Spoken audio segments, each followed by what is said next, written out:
Bonjour, bienvenue à cette étude. Le président Nelson a beaucoup parlé de la seconde venue depuis qu'il est devenu le prophète. La conclusion qu'on peut en tirer, c'est que la seconde venue est beaucoup plus proche que les gens pensent. Je vais vous montrer pourquoi.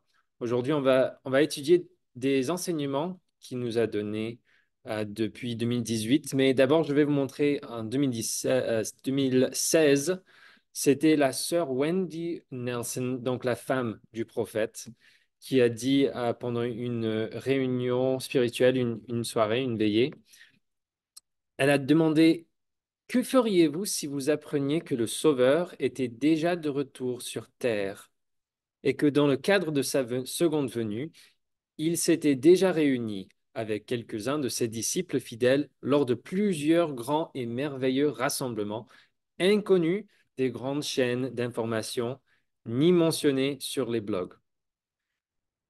Si vous appreniez que le Sauveur était déjà sur la terre, que souhaiteriez-vous ardemment faire aujourd'hui et que seriez-vous prêt et disposé à faire dès demain? Honnêtement, cette question m'a réveillé. Je me suis demandé,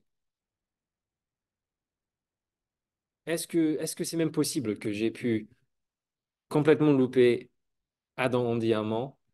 Est-ce qu'il est déjà venu? Bref,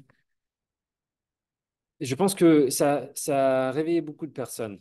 Euh, Puisque c'est une idée qu'on ne se pose, on ne pense pas assez à la seconde venue. Alors, en nous posant cette question directe, beaucoup de gens ont commencé à faire cette étude de la seconde venue. Mais de quoi elle parle? Est-ce qu'elle était sérieuse? Est-ce qu'elle nous donnait un indice?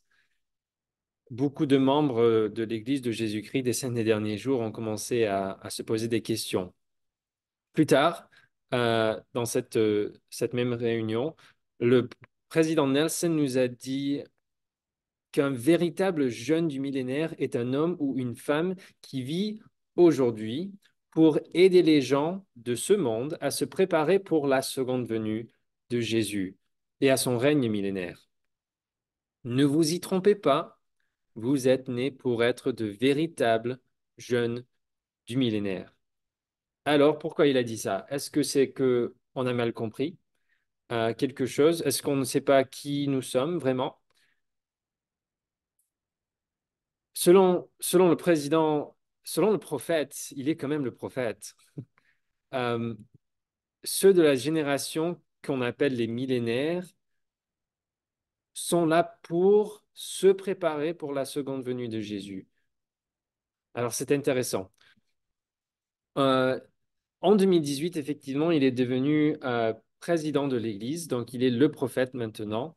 Et donc, j'ai fait cette étude, j'ai cherché euh, dans les bases de données combien de fois il a enseigné sur le sujet de la seconde venue. Et c'est ce qu'on va regarder là ensemble. Mais j'ai trouvé que de 2018 à 2024, le terme seconde venue a été dit dans 49 discours dans la conférence générale. 49, c'est quand même beaucoup depuis 2018. Ça fait donc 40 fois, 49 fois dans 6 ans. Les 6 ans précédents, le président Nelson, donc de 2012 à 2018, le terme a seulement été utilisé 27 fois, beaucoup moins. Alors, qu'est-ce qui se passe, n'est-ce pas? Alors, entre 2006 et 2012, si on recule encore, seulement 19 fois. On parlait moins de la seconde venue avant. Et puis, une fois, le 14 janvier 2018 est venu, président Nelson devient le prophète. Là, on commence à en parler beaucoup plus qu'avant. Euh, Surtout, il y a tellement de citations, on ne peut pas tous les lire. Le 3 juin 2018, il a dit ah bien, en fait, ça c'est la sœur Nelson, encore, la femme du prophète. C'est pas n'importe qui. Elle a dit, ces jours sont peut-être plus les derniers que nous ne l'avions imaginé. Parce qu'on parle souvent du fait que nous sommes dans les derniers jours. Là, c'est la dernière dispensation. Mais elle dit les jours dans lesquels nous vivons sont peut-être plus les derniers que nous ne l'avions imaginé. Alors, dans ma tête, je me suis dit, quelle est la date la plus proche à laquelle le Christ pourrait arriver, selon mes idées? Et puis, selon ce qu'elle m'a dit là, je pense qu'on devrait prendre ce chiffre et le raccourcir. Parce qu'elle vient de nous dire que nos jours sont plus les derniers que nous ne l'avions imaginé. Peu importe ce que vous imaginez, Jésus apparemment va revenir encore plus vite que ça. Euh, Ensuite, 2018, en août, le président Nelson nous a dit de ne plus s'appeler les Mormons. Vous vous souvenez de ça, n'est-ce pas? Il nous a dit qu'il faut utiliser le nom complet de l'Église à tout moment parce que enlever le nom de Jésus-Christ du nom de l'Église, c'est aider l'adversaire, en fait. Donc, on doit appeler l'Église par le nom propre et utiliser le nom de Jésus-Christ. Et puis en octobre de 2018, il a encore changé d'autres choses. Il a changé l'église. Nos réunions ne font plus 3 heures, mais 2 heures seulement, pour centrer nos études ou bien pour centrer l'église au foyer. Et puis de soutenir cette, euh, cette force, cette étude qu'on fait à la maison, de le soutenir à l'église seulement. Donc, il se concentre sur le foyer. Puis, octobre 2018, à la conférence générale, il dit que, et ça c'est un prophète, d'accord? Aujourd'hui, je me sens poussé à aborder un sujet d'une grande importance. Il a dit comme ça. Il y a quelques semaines, j'ai publié une déclaration relative à la rectification du nom de l'Église. Je l'ai fait parce que le Seigneur m'a fait comprendre l'importance du nom qu'il a décrété pour son Église.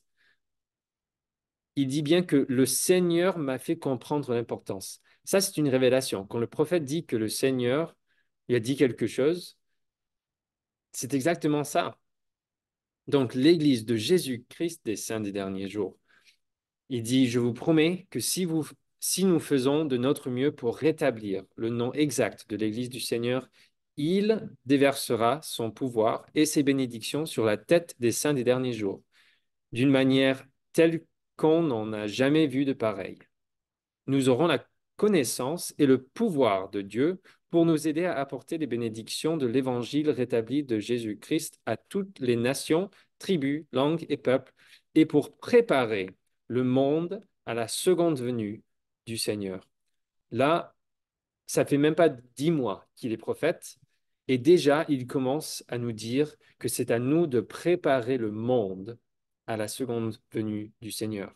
Ben, si c'est à nous de préparer le monde, et vous allez voir, il le répète encore et encore, donc ça veut dire que ça arrive, c'est proche. Cette même conférence, il dit parlons des jeunes, nous les avons invités à se joindre au bataillon des jeunes du Seigneur pour participer au rassemblement d'Israël des deux côtés du voile. Ce rassemblement est le plus grand défi, la plus grande cause et la plus grande œuvre sur terre aujourd'hui. Ce soir, en tant que prophète, je vous supplie donc, sœurs de l'Église, de façonner l'avenir en participant au rassemblement d'Israël. Encore, préparer le monde. Et, et il précise ici que le rassemblement est la plus grande cause, la plus grande œuvre sur terre aujourd'hui.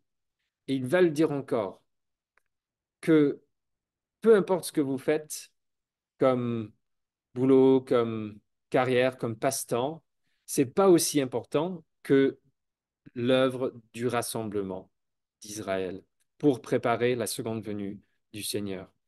Encore, en octobre, nous sommes juste dans la phase exponentielle de croissance. Oui, mais elle continuera. Le Seigneur a dit que je hâterai mon œuvre en son temps, et il tient ses promesses. Nous sommes les témoins d'un processus de rétablissement. Si vous pensez que l'Église a été entièrement rétablie, vous ne voyez que le début. Il y a beaucoup plus à venir. Attendez l'année prochaine et l'année suivante. Mangez vos vitamines, reposez-vous, ça va être formidable. Honnêtement, quand il a dit ça, on avait un peu de mal à le croire.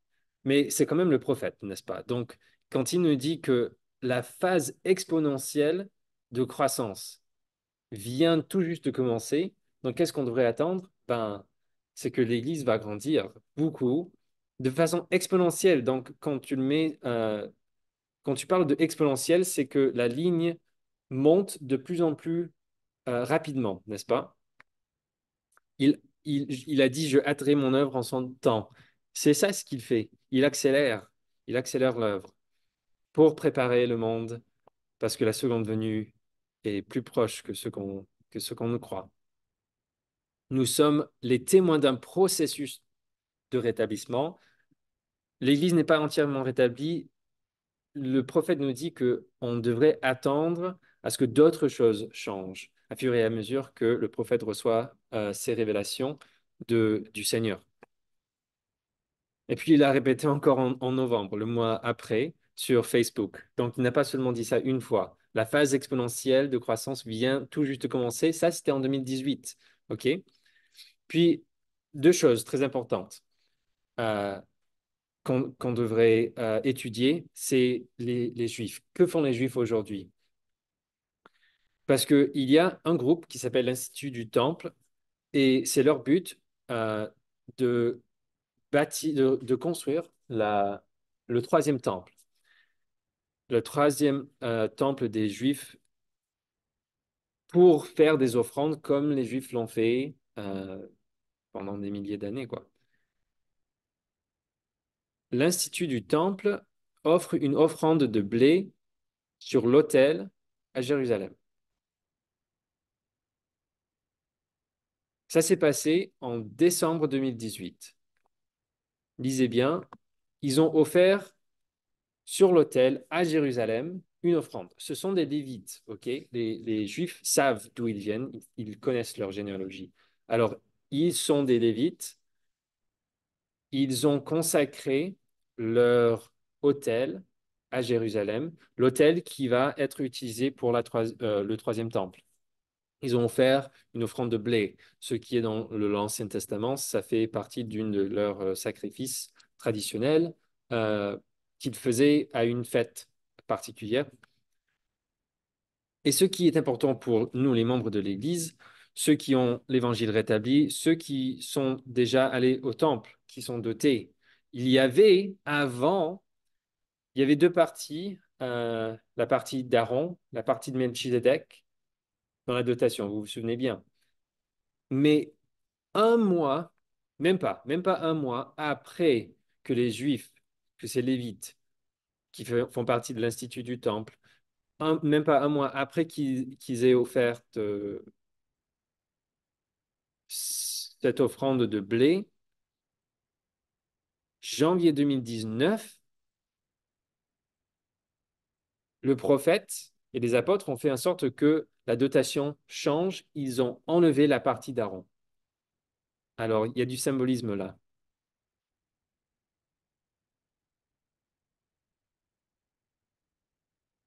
En 2019, en mars, il a appelé nos jours un point charnière dans l'histoire de l'Église. C'est intéressant quand il dit quelque chose comme ça. Ça veut dire que les choses vont changer. C'est un point charnière, comme une porte, quoi. L'Église va connaître un avenir sans précédent, sans équivalent. Nous avons à peine commencé à accélérer vers ce qui nous attend maintenant. Encore, il parle de accélération. Les choses vont changer. Point charnière, n'est-ce pas? En avril, pendant la conférence, il dit, en qualité de président de son Église, je supplie les personnes qui se sont éloignées de l'Église et celles qui n'ont pas encore vraiment cherché à savoir si l'Église du Sauveur a été rétablie de faire les efforts spirituels nécessaires pour le découvrir personnellement et de les faire maintenant. Il ne reste que très peu de temps. Honnêtement, je ne croyais pas que j'allais un jour entendre le prophète vivant dire quelque chose comme ça. Il ne reste que très peu de temps. Pour faire quoi? Pour chercher à avoir une connaissance du rétablissement. Mais pourquoi le temps serait si court? Qu'est-ce qui empêcherait les gens dans le futur de recevoir un témoignage?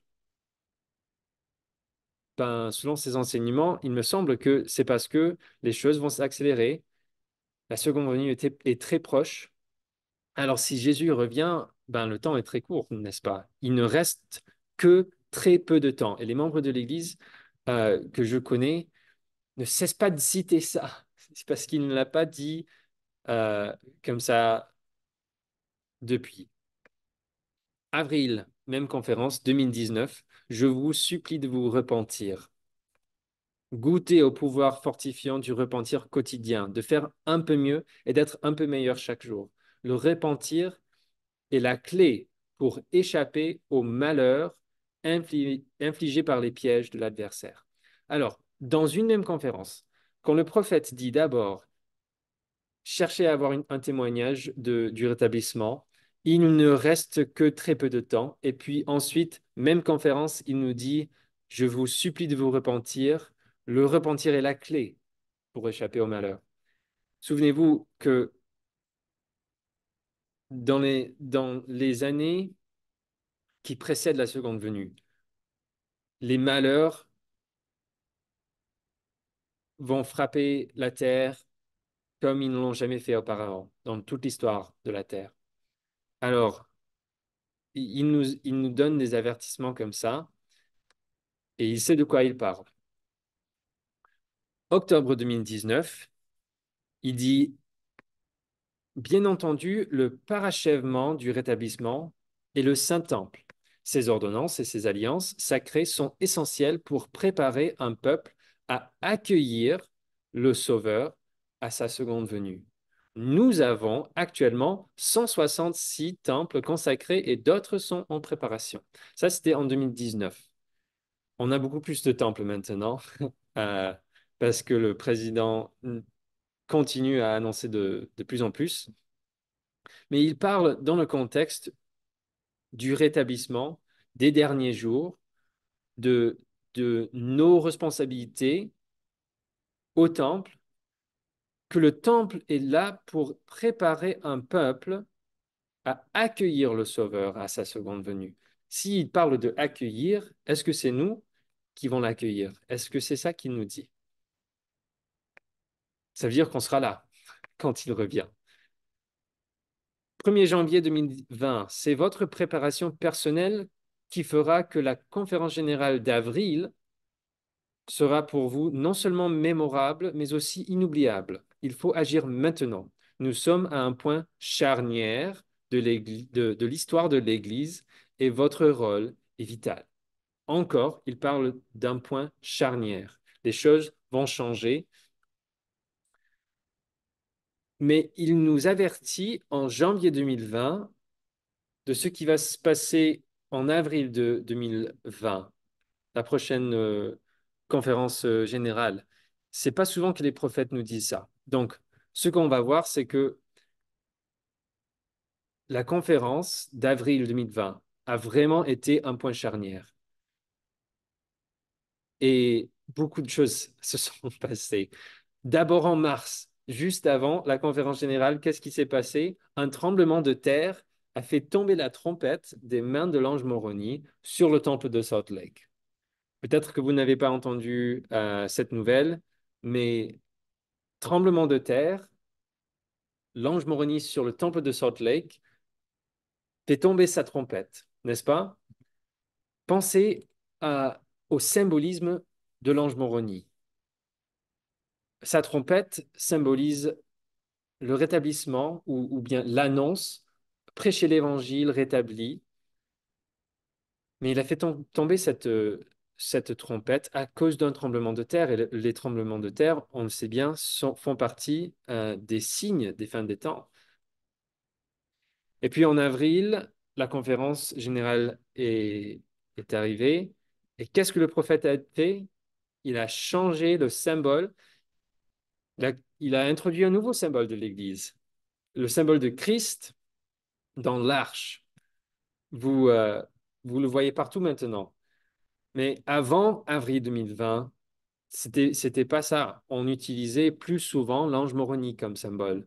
Mais depuis, seulement quelques semaines après que l'ange moroni a fait tomber sa trompette, le prophète change le symbole de l'Église de l'ange qui prêche l'évangile rétabli, essentiellement pour préparer le monde à la seconde venue.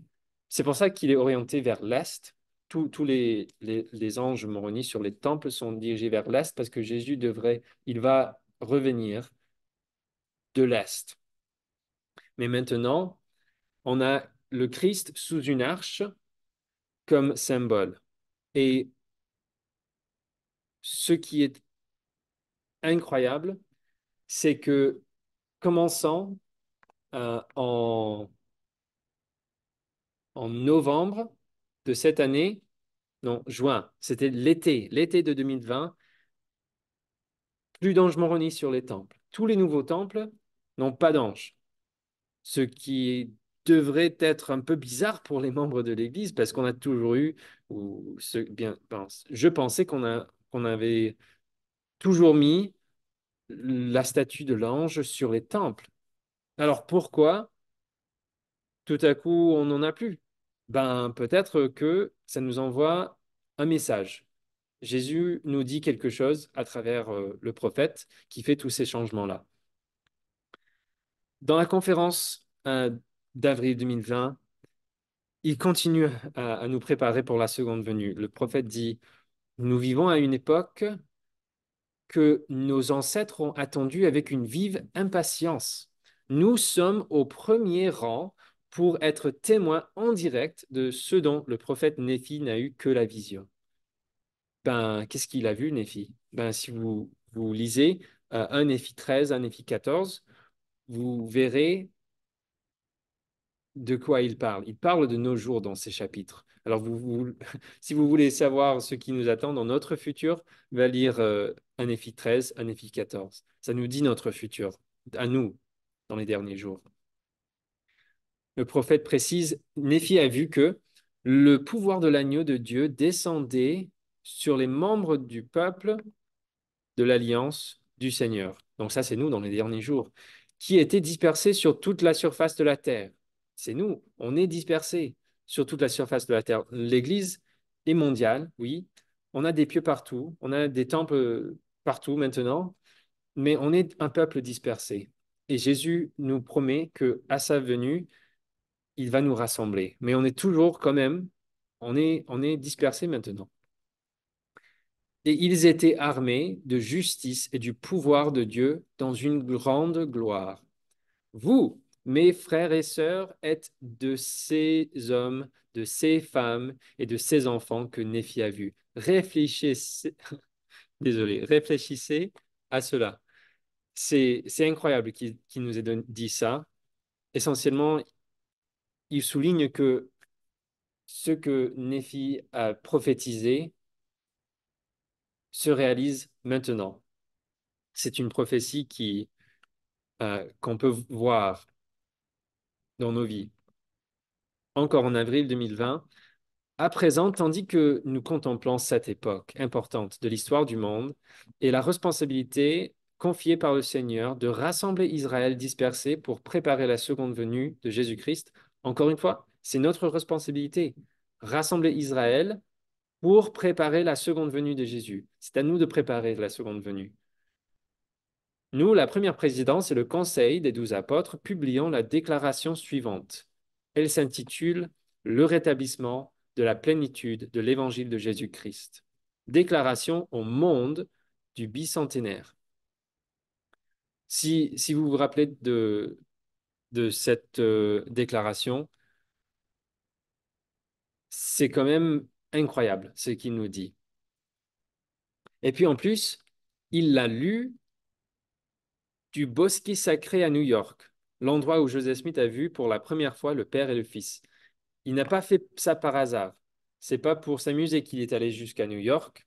C'est quand même un long voyage pour lire cette lettre. C'est une déclaration au monde, c'est une déclaration sérieuse.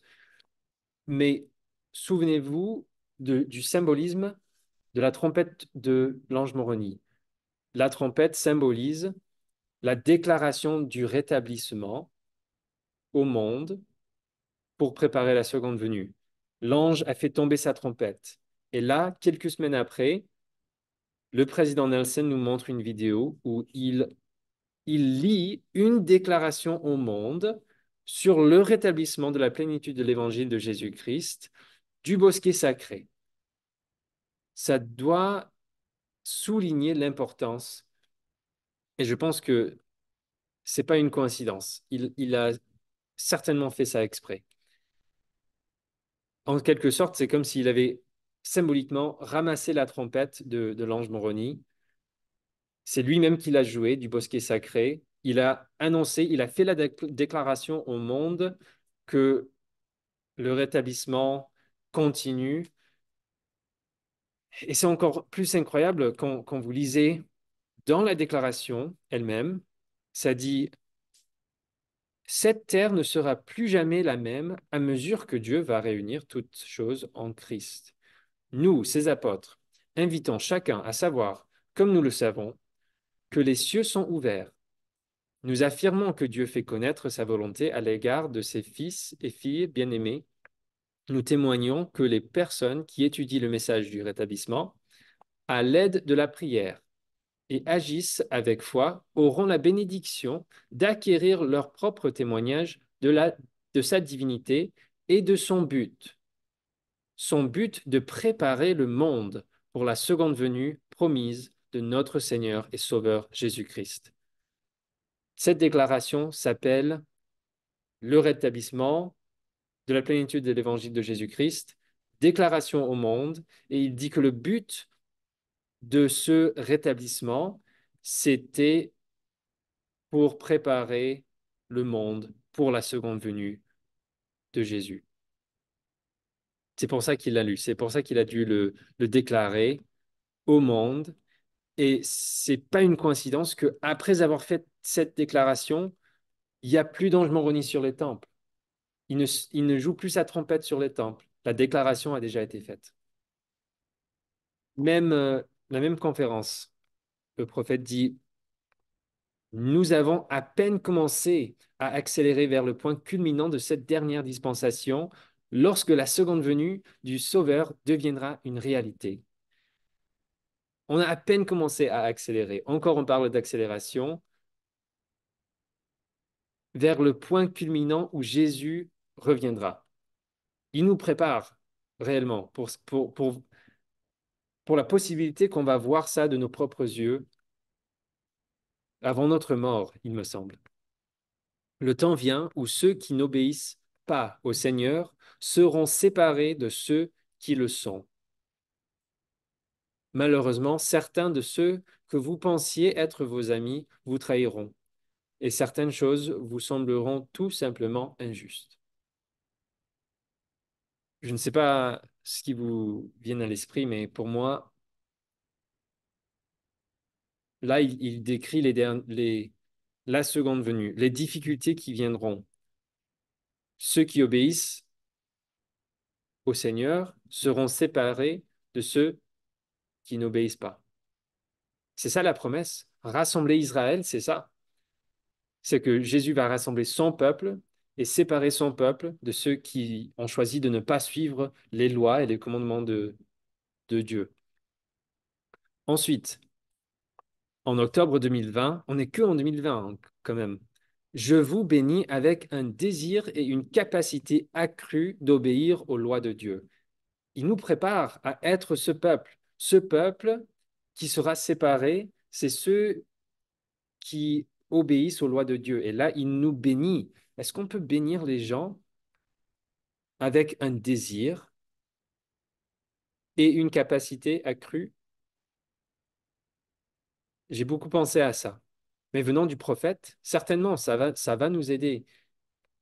Il joue son rôle en tant que prophète pour préparer le monde à la seconde venue. C'est aussi à lui de préparer un peuple, d'aider à préparer un peuple digne et prêt à recevoir Jésus quand il revient. Alors il nous bénit avec un désir et une capacité d'obéir aux lois de Dieu. Même conférence, octobre 2020, en ces temps difficiles dont l'apôtre Paul a prophétisé, là il parle de nos jours, il dit que Paul a prophétisé de nos jours. Satan n'essaye même plus de camoufler ses attaques contre le plan de Dieu. Le mal abonde sans retenue. Par conséquent, le seul moyen de survivre spirituellement est d'être déterminé à laisser Dieu prévaloir dans notre vie, à apprendre à écouter sa voix et à employer notre énergie à rassembler Israël. Il nous donne la formule. Satan, il n'arrête surtout pas, il accélère lui aussi. Il n'essaye même plus de cacher ce qu'il fait. Et si tu regardes ce qui se passe dans le monde, vous voyez déjà que c'est le cas. Alors, comment faire maintenant? Le seul moyen de survivre spirituellement pour nous est d'être déterminé à laisser Dieu prévaloir dans notre vie, à apprendre à écouter sa voix et à employer notre énergie à rassembler Israël. Si nous utilisons notre énergie à faire d'autres choses, on ne suit pas le prophète. Il nous prépare pour ce qui va venir. Octobre 2020, êtes-vous disposé à laisser toutes vos autres ambitions de côté et à donner la préséance à tout ce qu'il a besoin que vous fassiez? Êtes-vous disposé à ce que votre volonté soit engloutie dans la sienne? Honnêtement, il me semble qu'il nous demande de nous consacrer. Dans la dotation au temple, on fait cette alliance. C'est la dernière alliance qu'on fait.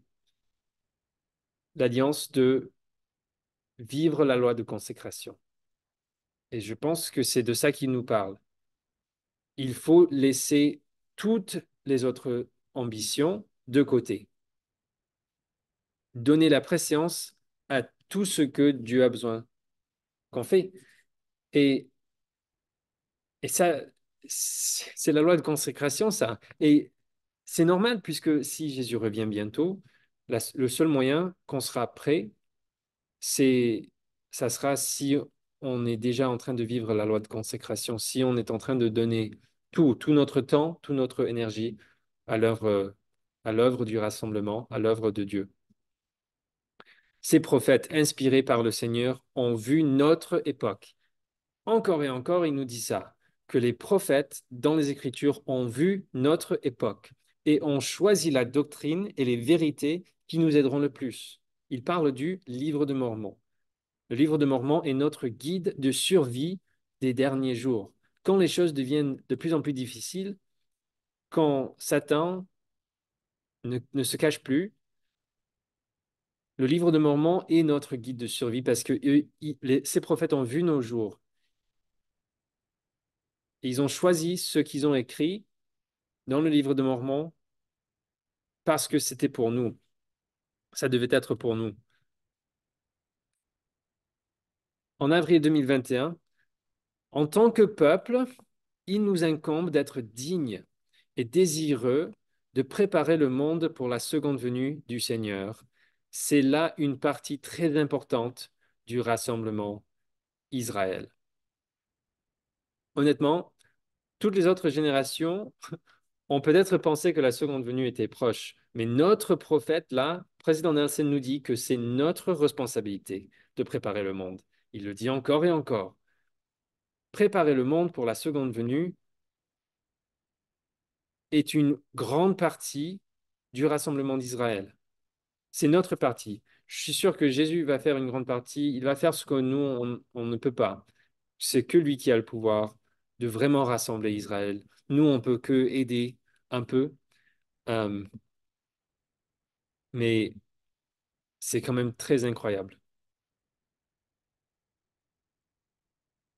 Je veux prendre une pause pour vous dire que si vous voulez, lire toutes ces notes, tous ces enseignements du prophète, toutes les citations.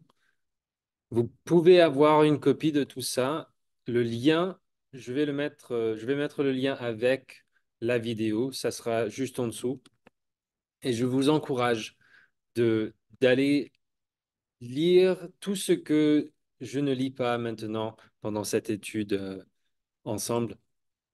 Vous n'allez pas regretter le temps que vous passez à étudier la seconde venue et surtout les paroles et les enseignements du prophète moderne. Là, on continue avec août 2021. On n'est que en 2021.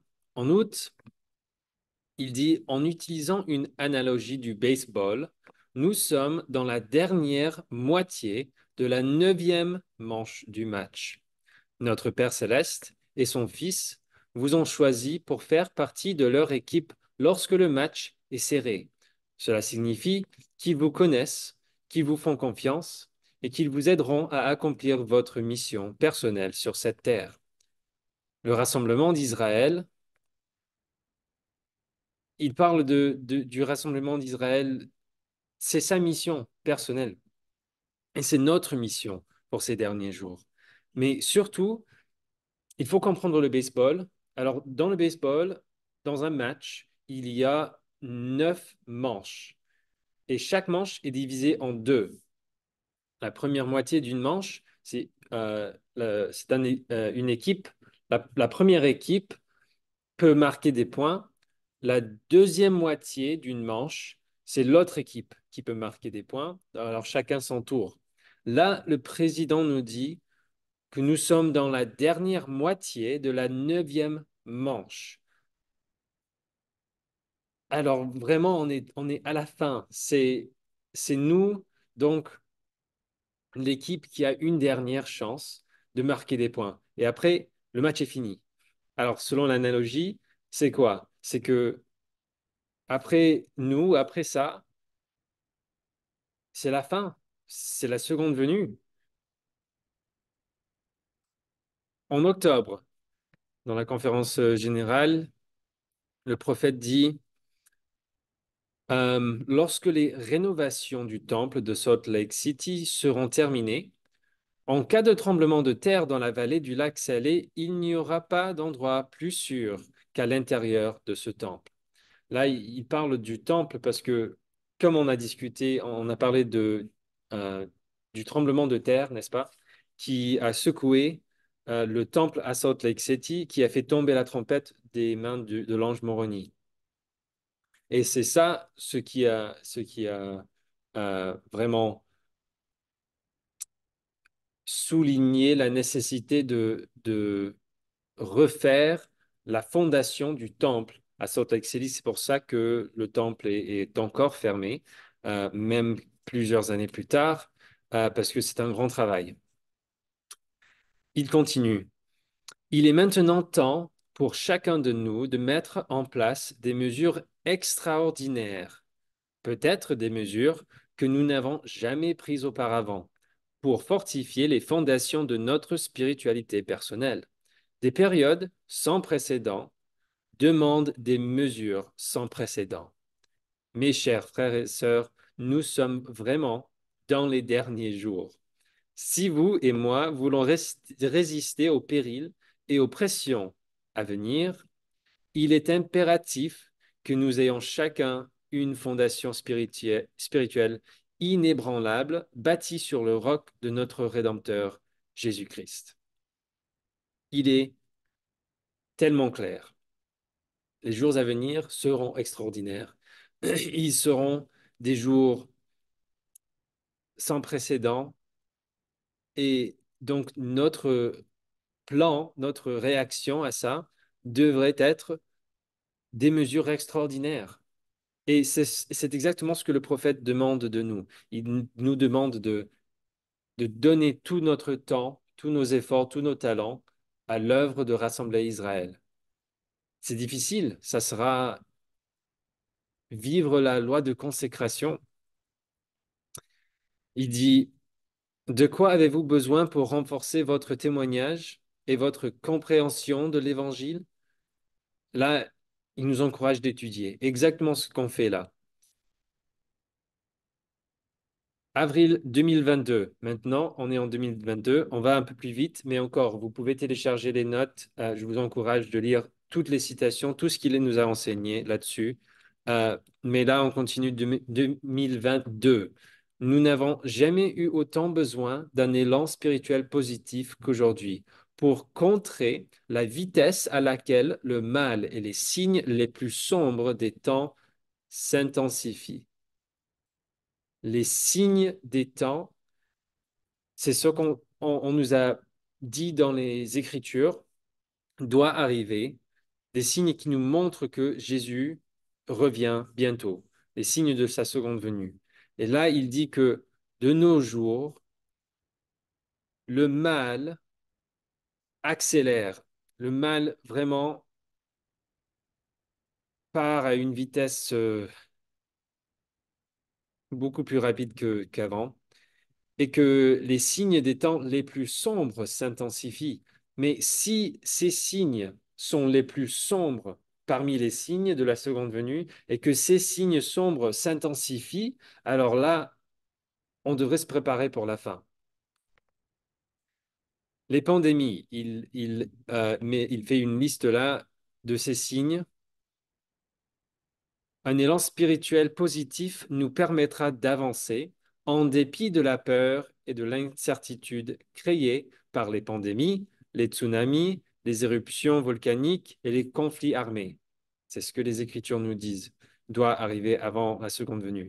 Mes chers frères et sœurs, de tout mon cœur, je vous supplie de vous engager sur le chemin des alliances et d'y rester. Il nous prévient la vie sera très difficile pour nous, nous sommes là pour vivre ces derniers temps. Et c'est sûr que on le savait avant de venir. Et ça ne sera pas facile, mais il faut se rappeler de tout ça. Encore, avril 2022, il dit, Mes chères sœurs, vous êtes nos indispensables associés en ces derniers temps que frère Kimball a vu et que nous vivons actuellement. Là, il parle d'une prophétie du président Kimball. Vous êtes les femmes qu'il a vues. Le prophète, président Kimball, a fait une prophétie en quelque sorte. Il a prophétisé que dans les derniers jours, que les femmes, il va le lire là tout à l'heure. Non, c'est quelqu'un d'autre qui l'a lu. Mais je vous encourage de lire ce que le président Kimball a dit à propos des femmes dans les derniers jours. C'est vraiment incroyable. Et la prophétie, comme on le voit ici, le président Nelson dit que ça se réalise maintenant. Les femmes qui sont vivantes maintenant. Votre vertu, votre lumière, votre amour, votre connaissance, votre courage, votre personnalité, votre foi et votre vie attireront les excellentes femmes de l'extérieur avec leur famille vers l'Église, en grand nombre et comme jamais auparavant. Mariés ou célibataires, sœurs, vous possédez des qualités distinctes et une intuition particulière que vous avez reçue de Dieu. Nous, les frères, ne pouvons pas reproduire votre influence unique. Nous savons que l'acte culminant de toute la création a été la création de la femme. Nous avons besoin de votre force. Je vous remercie, mes chères sœurs, et vous bénis pour que vous développiez pleinement votre potentiel et remplissiez la mesure de votre création pendant que nous marchons ensemble dans cette œuvre sacrée. Nous contribuerons ensemble à préparer le monde pour la seconde venue du Seigneur. En quelque sorte, le président Nelson nous dit que la prophétie de président Kimball concernant les femmes dans les derniers jours, c'est qu'il a vu ces femmes extraordinaires, membres de l'Église, partager leur foi et leur témoignage, partager la réalité de la seconde venue, du rétablissement, pour préparer le monde pour la seconde venue. Donc, vraiment, j'ai l'impression encore et encore que c'est ce qu'il nous dit, qu'on va avoir cela. C'est pas nous qui préparons le monde pour la seconde venue, afin que pour préparer la prochaine génération qui va préparer la seconde venue. Non, c'est plus ça le message. C'est que c'est nous qui préparons la seconde venue. En mai, c'était pendant une réunion spirituelle mondiale avec les jeunes adultes. euh, le président Nelson, c'est pas dans la conférence générale, mais il a enseigné plein de choses pendant des réunions comme ça qui n'étaient pas pendant la conférence générale, qu'il faut absolument étudier, comme cet enseignement-là. Je vous supplie de prendre la responsabilité de votre témoignage. Travaillez-y, assumez-le. Prenez-en soin, nourrissez-le afin qu'il grandisse. Alimentez-le de vérité. Ne le polluez pas avec les fausses philosophies d'hommes et de femmes incrédules pour vous demander ensuite pourquoi il faiblit. Abonnez-vous à la prière quotidienne, sincère et humble. Nourrissez-vous des paroles des prophètes anciens et modernes. Demandez au Seigneur de vous enseigner comment mieux l'écouter. Passer plus de temps au temple et à accomplir l'œuvre de l'histoire familiale. En faisant de votre témoignage votre priorité absolue, soyez attentifs aux miracles qui se produisent dans votre vie. Je trouve ça incroyable. Combien de fois le président Nelson nous fait des promesses quand il nous parle de l'avenir, ça sera difficile, oui, mais puis il nous invite de nous consacrer à l'œuvre, l'œuvre du temple, l'œuvre de l'histoire familiale, et puis il nous fait la promesse que si on fait ça, on va voir des miracles se produire dans nos vies. C'est comme ça que j'imaginais les derniers jours. Avant la seconde venue, oui, le monde sera en pagaille et les choses seront difficiles, mais il y aura aussi des miracles. Et il le répète. Cette même réunion, il dit, Notre Père céleste a envoyé ses enfants sur terre pendant plus de 6 millénaires. Alors si on calcule l'âge de la Terre, les Écritures sont claires. L'âge de la Terre sera de 7000 ans, mais le dernier millénaire sera le millénium. Jésus sera là pour ces années-là. Donc, en réalité, on a 6000 ans avant que Jésus revienne. Et puis après qu'il soit là, qu'il soit venu, donc la seconde venue a lieu quelque part, ben, à peu près, c'est après 6000 ans. Et puis, ce qu'il nous dit là, c'est que Dieu envoie ses enfants sur terre depuis plus de 6 millénaires. Donc, normalement, le millénium aurait dû déjà commencer. Je ne sais pas si mes calculs sont bons, mais il me semble que c'est ce qu'il nous a dit là. C'est pour cela que le rassemblement d'Israël des deux côtés du voile est la cause la plus importante sur la terre aujourd'hui. Vous, mes chers collègues, dans cette œuvre sainte, jouez un rôle essentiel dans ce rassemblement et je vous en remercie. Il fait ça beaucoup. Il nous remercie pour notre participation dans le rassemblement d'Israël. Il continue à nous dire que c'est l'œuvre le plus importante sur la terre. Pourquoi? Parce que Jésus revient bientôt et que la plupart des personnes qui sont vivants et qui sont déjà morts n'ont pas encore reçu les ordonnances qui leur permettraient d'avoir la vie éternelle. Et Jésus revient bientôt, alors il y a beaucoup de travail à faire. Si vous avez des questions, et j'espère que c'est le cas, c'est bien d'avoir des questions et de chercher les réponses dans l'Évangile. Cherchez des réponses avec le désir fervent de croire. Apprenez tout ce que vous pouvez sur l'Évangile et veillez à vous tourner vers des sources remplies de vérité pour être guidés. Nous vivons dans la dispensation où rien ne sera retenu. Ainsi, en temps utile, le Seigneur répondra à toutes vos questions. Ça, c'est mon expérience personnelle. J'ai commencé à voir ce que le prophète nous dit concernant la seconde venue.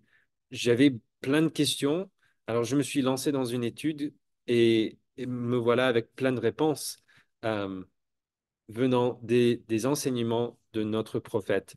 Il nous donne les réponses à ces questions depuis qu'il est devenu prophète en 2018, mais c'est que maintenant que je me suis rendu compte qu'il était en train de répondre à toutes ces questions et que je ne cherchais pas les réponses, alors je ne voyais pas combien il nous avait enseigné.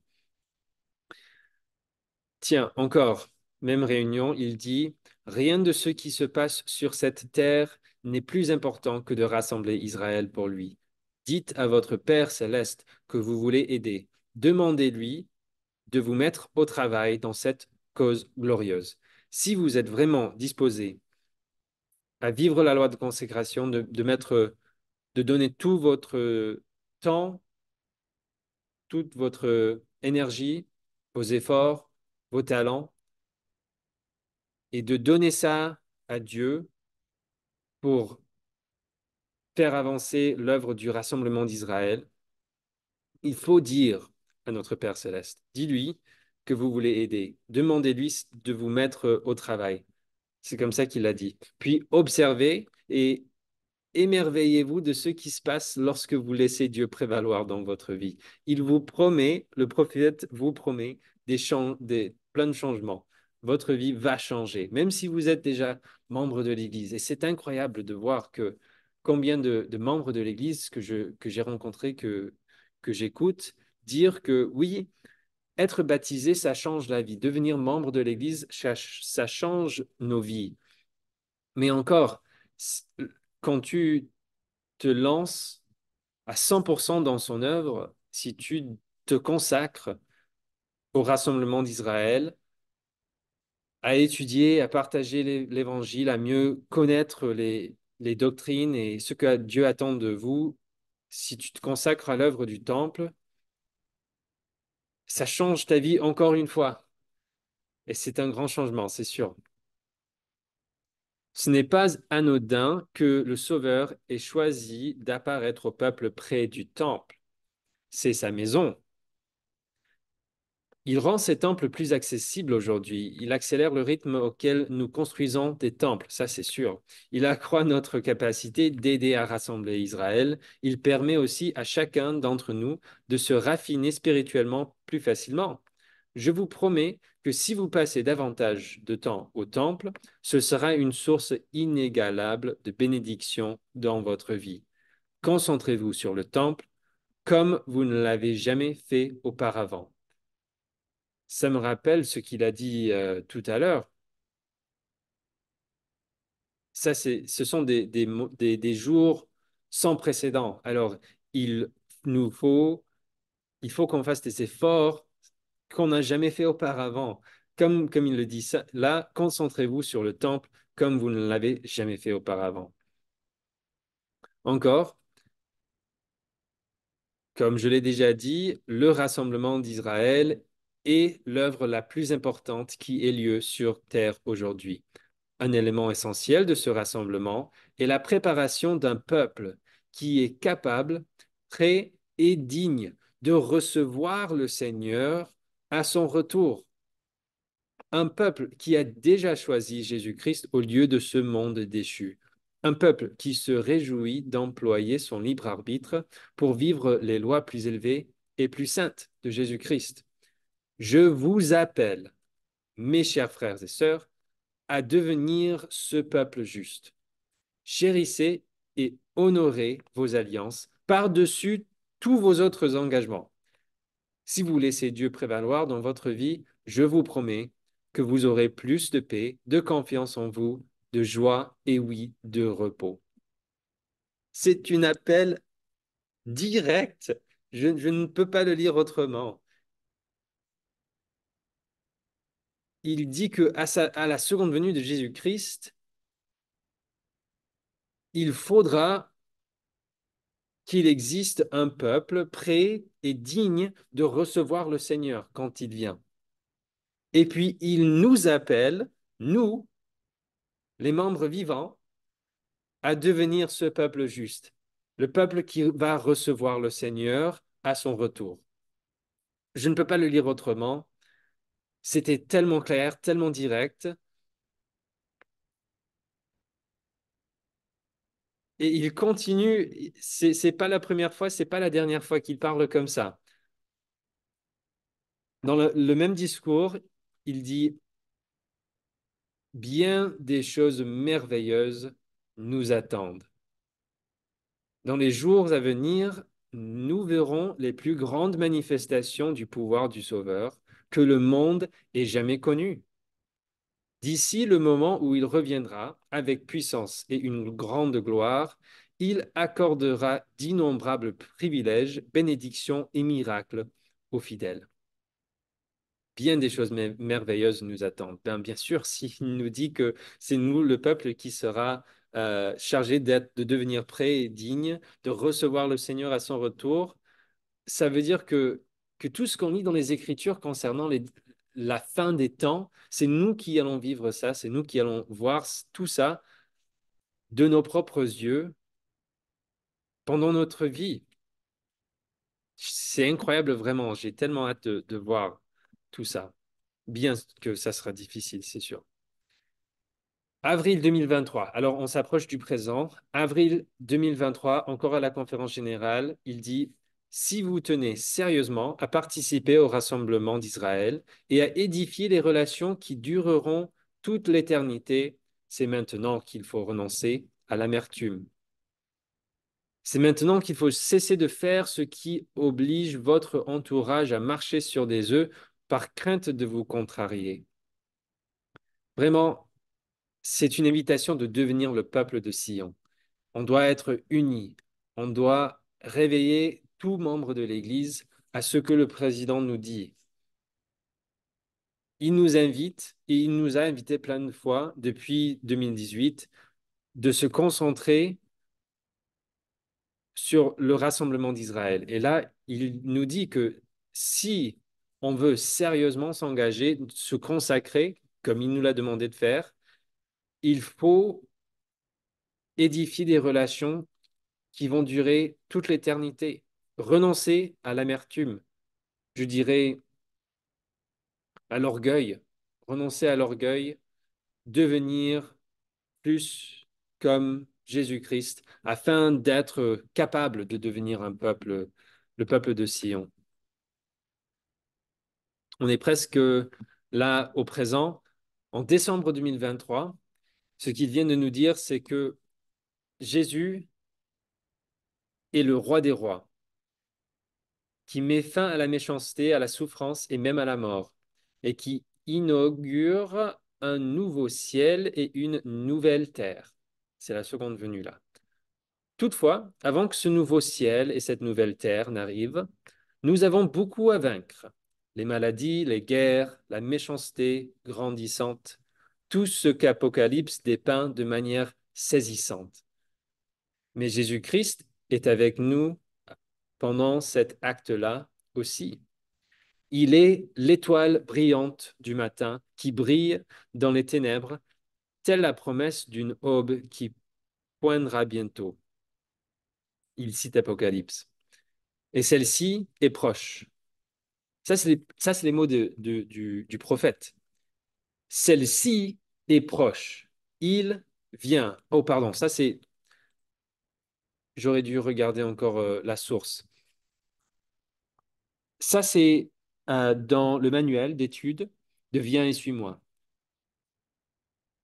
Si vous avez lu ça, je dois souligner cette phrase pour vous.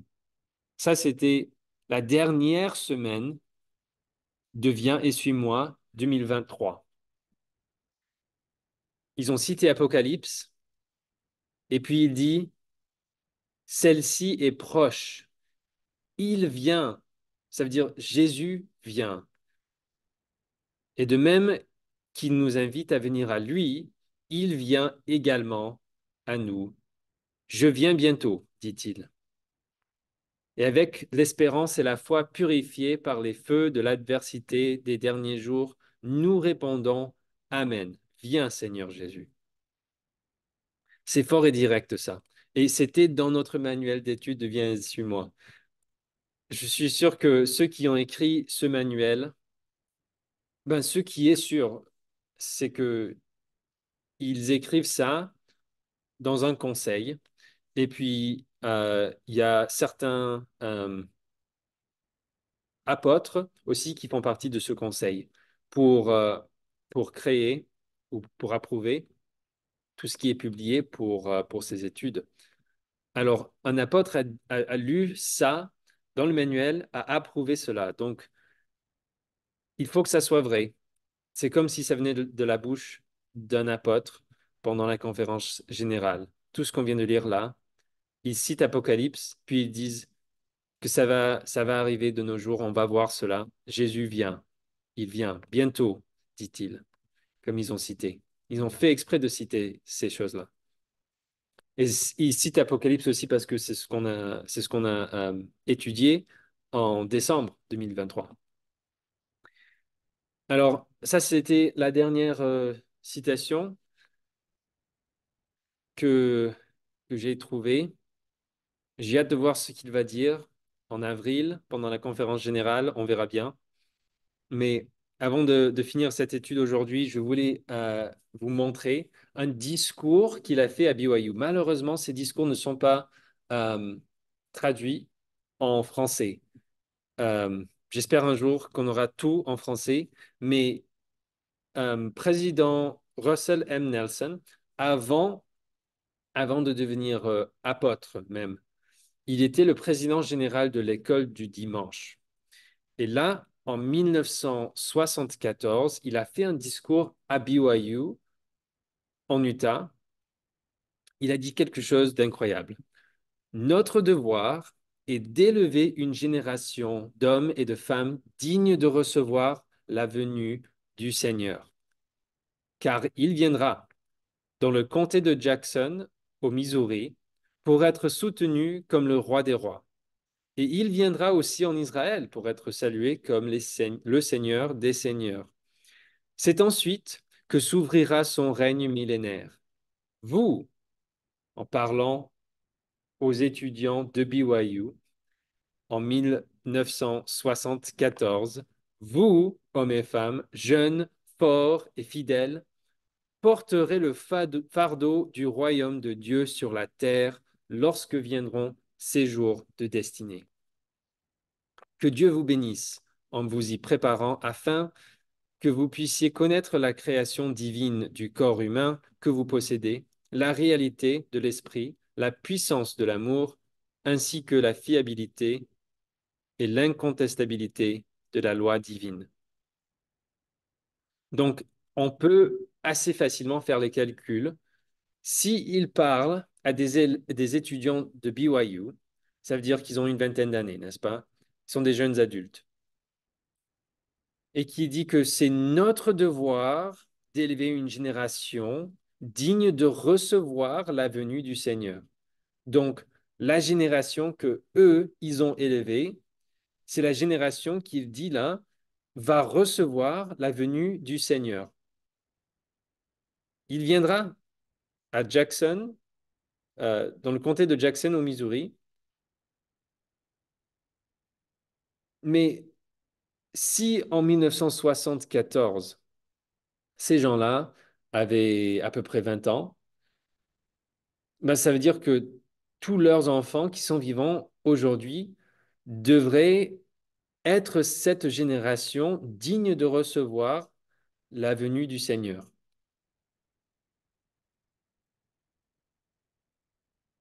et le début du règne millénaire. Je trouve ça incroyable. Je suis vraiment tellement reconnaissant pour ces enseignements que nous avons. On va continuer nos études. On a beaucoup d'autres choses à lire. J'ai plein de choses à partager. Euh, Si vous voulez lire tout ça au complet, comme je l'ai dit, il y a le lien sous la vidéo. Vous pouvez le télécharger, lire toutes les citations, tous les enseignements du président Nelson sur la seconde venue qu'il a ben, depuis 2018.